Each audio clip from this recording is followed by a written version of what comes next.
Every night, my father would put a glass of water in it, then tell me to drive up the mountain as fast as I could. Not a single drop allowed to spill. Gradually, I became more and more steady. I could even drive with one hand. One night, I was extremely sleepy, eager to get home early and sleep. I overtook a professional race car driver, but this also brought trouble. The next day, the racer came to the gas station. He said his GTR had lost to an AE86 the night before. That car was incredibly fast. All he saw was a tofu shop sign, so he issued a challenge here. I didn't answer right away, because I'd never thought about racing. I just wanted to be an ordinary person. But little did I know, my own father was once the mountain drift king of Akina. Since my father drank every day, the task of delivering tofu fell to me. Originally, a round trip took me at least an hour. After countless deliveries, the time was shortened to half an hour, and now it only takes 4.5 minutes. Even facing terrifying hairpin turns, I can handle them with ease. Until one day, I was in too much of a hurry, which caused the tofu to get damaged. My father scolded me severely, then put a glass of water in the car, telling me not to spill a single drop. Just like that, I drove more and more steadily. When my father heard about the race from others, instead of scolding me, he gave me the car keys, told me to go and accept the challenge. That night, the road was closed. Everyone was waiting for the AE86 to appear. But when I rolled down the window, everyone's mouths dropped open. Perhaps all surprised that I was a student. People whispered and talked, all skeptical of me. I didn't explain. As the countdown ended, the GTR rushed out eagerly.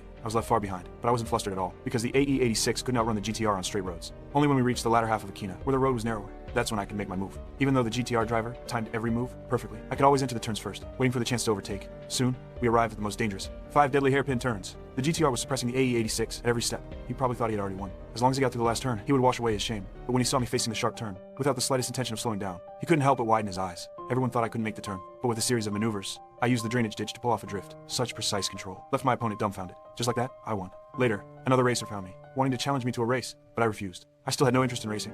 Vecna in Stranger Things isn't CGI. Almost everything you see on screen is real. Around 90% of Vecna was created using practical prosthetics, not visual effects. Jamie Campbell Bower spent up to 8 hours a day in the makeup chair, starting at 3 a.m., while artists attached silicone pieces to his head, face, torso, and arms, plus mechanical extensions on his fingers. That wet, slick skin wasn't added in post. It was a mix of gels and lubricants applied on set so the light would hit it just right. Every vein, wrinkle, and texture was painted by hand. The final suit was made of around 25 separate prosthetic pieces glued directly to his skin with an adhesive that didn't breathe. Bower said it felt like standing in a greenhouse all day. Even Vecna's voice wasn't fake. He trained for weeks to produce it himself.